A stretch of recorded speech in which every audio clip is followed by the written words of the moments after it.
Good morning, students. Welcome to the YouTube channel of Lucky Institute of Professional Studies. I, Dr. Uma Vyas, and I will teach you about hybridization. Hybridization यानी कि संकरण. आप सभी जानते होंगे, school में आपने पढ़ा होगा वैसे ये टॉपिक. आज हम इसे थोड़ा विस्तार से पढ़ेंगे और आपके बीएससी फर्स्ट सेमेस्टर का ये काफी इंपॉर्टेंट टॉपिक है. इनऑर्गेनिक का काफी इंपॉर्टेंट टॉपिक है क्योंकि मॉलिक्यूल की जो स्ट्रक्चर है, उसका जो ज्योमेट्री है, वो हाइब्रिडाइजेशन के बिना नहीं निकाला जा सकता है. किसी भी मॉलिक्यूल की ज्योमेट्री और उसका बॉन्ड एंकर दोनों को निकालने के लिए हाइब्रिडाइजेशन का मालूम होना बहुत जरूरी है. तो स्टूडेंट्स, सबसे पहले हम देखते हैं कि संकरण क्या होता है. हाँ, संकरण की परिभाषा क्या होगी. संकरण, सबसे पहली बात तो ये कि संकरण एक हाइपोथेटिकल कॉन्सेप्ट है जिसमें कि नंबर ऑफ ऑर्बिटल्स जिनकी ऊर्जा भिन्न है और जिनकी आकृति भिन्न है, वो आपस में इंटरमिक्स होकर उतनी ही संख्या में समान ऊर्जा तथा समान आकृति के कक्षक बनाते हैं. ठीक है. Hybridisation is the process in which atomic orbitals which have almost same energy and different size intermix to form to form the orbitals which have same energy and same size.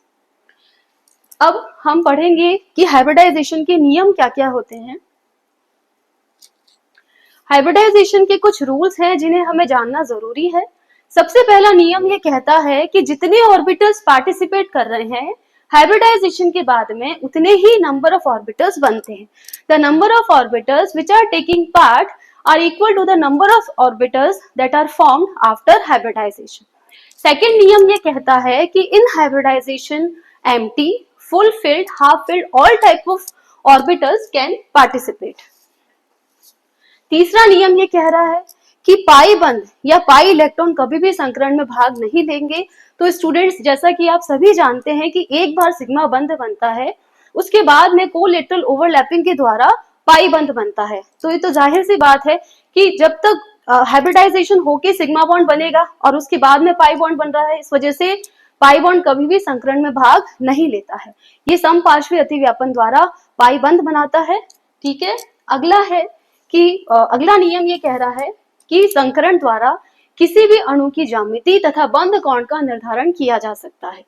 और इससे हम आगे डिटेल में पढ़ेंगे कि किस प्रकार संकरण द्वारा हम किसी अणु की ज्यामिति ज्ञात करते हैं.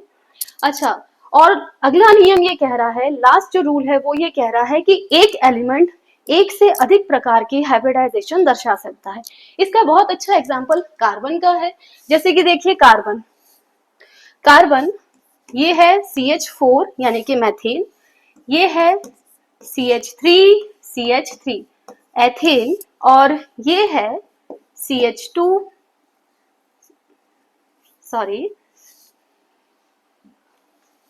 CH4 methane.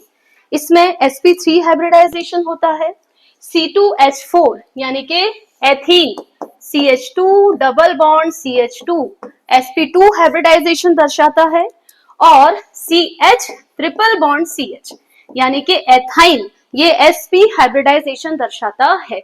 यानी कि तत्व तो एक हो गया कार्बन, अलग अलग मॉलिक्यूल्स में या अलग अलग अणुओं में ये अलग प्रकार का संकरण दर्शा रहा है. तो ये तो थे संकरण के कुछ नियम. अब हम संकरण को उसके जो विभिन्न प्रकार हैं उन्हें पढ़ेंगे और उन प्रकारों को उनके एग्जाम्पल्स के साथ समझेंगे. सबसे पहला है sp हाइब्रिडाइजेशन. अब देखिए, जैसा इसका नाम है s और p, यानी कि एक s और एक p कक्षक आपस में इंटरमिक्स होंगे और दो sp हाइब्रिड ऑर्बिटल बनेंगे. जैसा हमने इसके नियम में पढ़ा कि दो कक्षक, अगर जितने नंबर ऑफ ऑर्बिटल्स पार्टिसिपेट कर रहे हैं उतने ही ऑर्बिटल्स बनेंगे. तो यहाँ पर दो ऑर्बिटल पार्टिसिपेट कर रहे हैं तो दो ही बनेंगे. अब ये जो दो कक्षक बने हैं, ये अपने आप को इस प्रकार सिचुएटेड करेंगे, अपने आप को इस प्रकार ओरिएंट करेंगे कि इनके बीच में रिपल्शन कम से कम हो.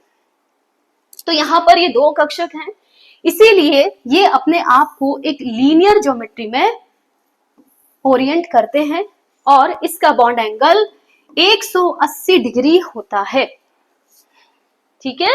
इसका बॉन्ड एंगल कितना होता है स्टूडेंट्स? 180 डिग्री.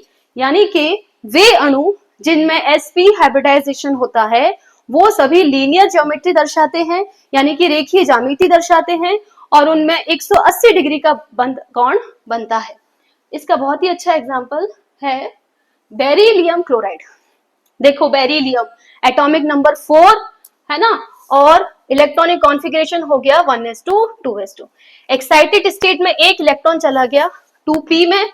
अब इस तरह से देखो यहाँ पर एक 2s और एक 2p आपस में मिक्स होकर sp हाइब्रिड ऑर्बिटल बनाते हैं, और ये sp हाइब्रिड ऑर्बिटल फिर क्लोरीन के pz ऑर्बिटल से ओवरलैप करेगा, और इस तरह से बेरिलियम क्लोराइड मॉलिक्यूल बनता है।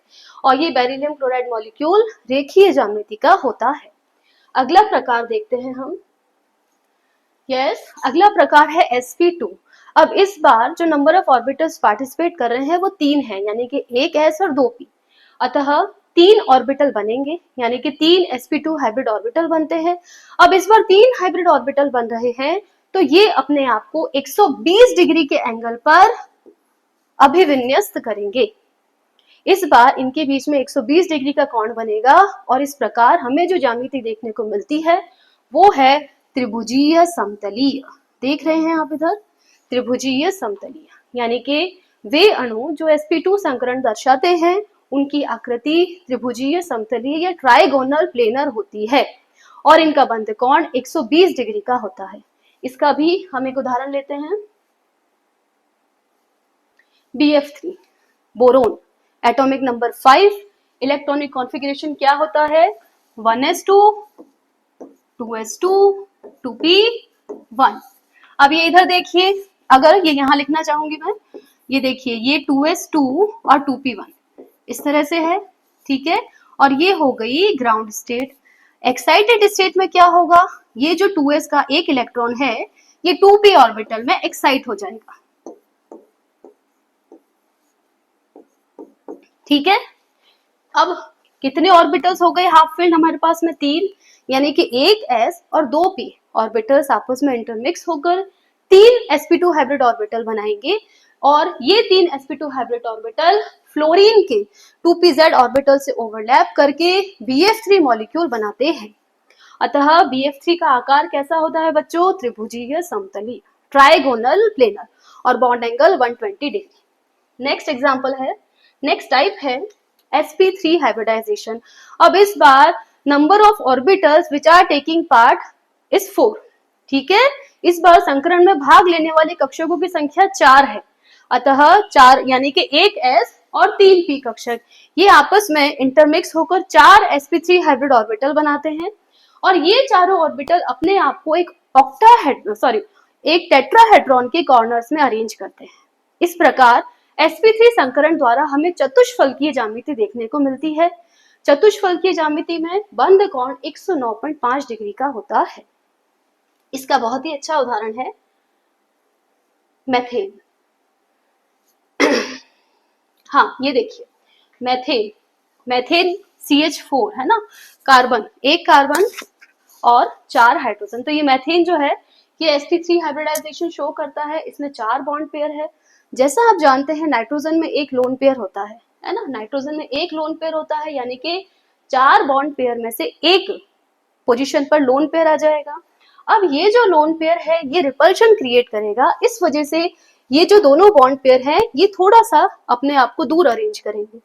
इस तरह से अमोनिया में बॉन्ड एंगल 107 डिग्री का हो जाता है।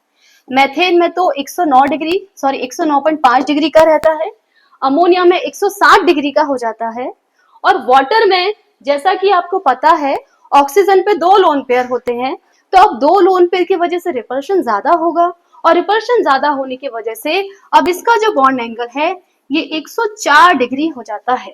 तो हमने इस उदाहरण द्वारा ये समझा कि किस प्रकार लोन पेयर जो है वो बॉन्ड एंगल को अफेक्ट कर रहे हैं, और इसे हम डिटेल में VACPR थ्योरी में समझेंगे। नेक्स्ट टाइप है sp3 डिहाइब्रिडाइजेशन। अब यहाँ पर देखिए s 3p और 1p, ये यहाँ पर ये स्ट्रक्चर दिया हुआ है, इसका डायग्राम दिया हुआ है, एक s 3p और 1d, ये ऑर्बिटल्स आपस में इंटरमिक्स होकर 5 sp3d हाइब्रिड ऑर्बिटल बना रहे हैं। अब जैसा आप देख रहे हैं यहाँ पर 5 ऑर्बिटल्स हैं, तो पांचों ऑर्बिटल्स को एक प्लेन में अरेंज करना पॉसिबल नहीं है। अतः यहाँ पर जो संरचना बनती है वो होती है ट्राइगोनल बाइपिरामिडल। स्टूडेंट्स, जैसा आप देख रहे हैं 3 ऑर्बिटल्स तो तल में है 120 डिग्री के एंगल पर, यानी कि त्रिभुजीय, और 2 orbitals perpendicular up and down situated है। तो इस प्रकार जो आकृति हमें मिलती है वो है त्रिभुजीय द्विपिरामिडीय, ट्राइगोनल बाइपिरामिडल। वे ऑर्बिटल्स जो कि तल में हैं ये कहलाते हैं इक्वेटोरियल ऑर्बिटल्स या तलीय कक्षक, और वे ऑर्बिटल्स जो परपेंडिकुलर ऊपर और नीचे है, ऊपर और नीचे समकोण पर स्थित हैं, ये ऑर्बिटल्स कहलाते हैं एक्सियल। और इसका बहुत ही अच्छा एग्जांपल है फास्फोरस पेंटाक्लोराइड। ये देखो फास्फोरस पेंटाक्लोराइड, ये इसकी ट्राइगोनल बायपिरामिडल स्ट्रक्चर यहाँ हमको देखने को मिल रही है, यानी कि एक पिरामिड बनेगा ऊपर और एक पिरामिड बनेगा नीचे और बीच में त्रिभुजीय संरचना। और 2 प्रकार के बॉन्ड एंगल देखने को मिलते हैं, इक्वेटोरियल ऑर्बिटल्स 120 डिग्री के एंगल पर और एक्सियल ऑर्बिटल्स 90 डिग्री के एंगल पर। अगला प्रकार है sp3d2 हाइब्रिडाइजेशन। sp3d2 में एक s, 3 p और 2 d ऑर्बिटल्स कंबाइन होंगे और इस बार 6 ऑर्बिटल्स बनेंगे। अब ये जो 6 ऑर्बिटल्स है ये अपने आप को कुछ इस तरह से अरेंज करते हैं, जिसमें से 4 ऑर्बिटल्स तो तल में होते हैं, 4 ऑर्बिटल्स तल में होकर एक वर्गाकार संरचना बनाते हैं और 2 ऑर्बिटल्स ऊपर और नीचे समकोण पर स्थित होते हैं। इस प्रकार आप देखेंगे 4 फलक तो बनेंगे ऊपर और 4 फलक बनेंगे नीचे, ये इस तरह से। ठीक है, मतलब कि अगर ये मेरी हथेली है तो एक वर्ग मेरी हथेली पर बन रहा है, तो इससे समकोण के ऊपर एक ऑर्बिटल और समकोण पर नीचे एक ऑर्बिटल। तो आप देखेंगे 1, 2, 3 और 4, 4 फलक ऊपर और 4 फलक नीचे। तो इस प्रकार sp3d2 हाइब्रिडाइजेशन के द्वारा एक अष्टफलकीय संरचना बनती है। 4 और 4 8 फलक बन गए, तो ये जो संरचना बनी इसे हम कहते हैं अष्टफलकीय संरचना। अब जो तल में, ये देखिए, अब तल में जो कक्षक हैं वही इन्हें हम कहेंगे इक्वेटोरियल ऑर्बिटल, और परपेंडिकुलर अप एंड डाउन जो ऑर्बिटल है उन्हें हम कहेंगे एक्सियल ऑर्बिटल। ठीक है, एक्सियल और इक्वेटोरियल। अब यहाँ पर जो बॉन्ड एंगल होता है ये इस तरह से, यहाँ पर जो बॉन्ड एंगल होता है ये 90 डिग्री का ही बनता है। इक्वेटोरियल भी 90 डिग्री के एंगल पर ओरिएंट रहते हैं और एक्सियल भी 90 डिग्री के एंगल पर। इसका बहुत ही अच्छा एग्जांपल है SF6 मॉलिक्यूल। SF6 मॉलिक्यूल और IF5 है, तो ये भी sp3d2 हाइब्रिडाइजेशन शो करता है, लेकिन इसमें एक लोन पेयर आ जाता है। इस वजह से इसका स्ट्रक्चर जो है वो पेंटागोनल पिरामिडल हो जाता है, और XCF4 है तो स्क्वायर प्लेनर। ये सब हम BSc PR में डिटेल में पढ़ेंगे। लास्ट है sp3d3। sp3d3 यानी कि कितने हो गए, देखो 3 और 3 6 और 1 7। अब 7 ऑर्बिटल्स हैं, तो जाहिर सी बात है कि तल में तो बनेगा पंचभुज पेंटागोनल, और 2 orbital perpendicular up and down situated होंगे। ठीक है, इस प्रकार यहाँ पर पंचभुजीय द्विपिरामिडीय संरचना बनती है। तो ये मैंने आपको संकरण के प्रकारों के बारे में बताया और उनका एक एक एग्जाम्पल भी हमने दिया। अब एक फॉर्मूला है जिसके द्वारा अगर हमें किसी भी मॉलिक्यूल का स्ट्रक्चर दिया गया है तो हम उसका टाइप ऑफ हाइब्रिडाइजेशन निकाल सकते हैं। ठीक है, और ये फॉर्मूला है number of sigma bond plus number of lone pair of electron. ठीक है, कितने लोन पेयर ऑफ इलेक्ट्रॉन है प्लस कितने उसमें सिग्मा बॉन्ड बन रहे हैं, तो इससे हम संकरण का प्रकार निकाल सकते हैं। अगर दोनों को मिला के नंबर 2 आ रहा है तो sp हाइब्रिडाइजेशन होगा, नंबर 3 आ रहा है तो sp2 हाइब्रिडाइजेशन होगा, नंबर 4 आ रहा है तो sp3 हाइब्रिडाइजेशन होगा।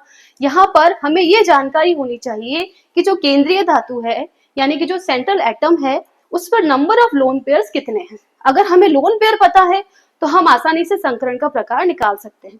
इसे मैं आपको एक उदाहरण के द्वारा समझाऊंगी, जैसे कि CH4। अब कार्बन है तो कार्बन पर किसी भी प्रकार का लोन पेयर नहीं होता है, तो अब यहाँ पर तो 4 सिग्मा बॉन्ड बन रहे हैं, 4 सिग्मा बॉन्ड यानी कि steric number 4, that means sp3 hybridisation. ठीक है, अब हमने ले लिया NH3, तो हम जानते हैं नाइट्रोजन पर एक लोन पेयर होता है। अब ये जो एक लोन पेयर, तो एक लोन पेयर और 3 sigma bond, again hybridisation sp3। और अगर हम लेंगे H2O, तो अब ऑक्सीजन पे लोन पेयर कितने आ गए स्टूडेंट्स? 2 लोन पेयर आ गए, यानी कि नंबर ऑफ सिग्मा बॉन्ड भी 2 और नंबर ऑफ लोन पेयर भी 2, अगेन sp3 हाइब्रिडाइजेशन। तो इस प्रकार ये जो फॉर्मूला है, इसके द्वारा अगर हमें कोई मॉलिक्यूल दिया गया है तो हम उसका type of hybridisation find out कर सकते हैं। So thank you.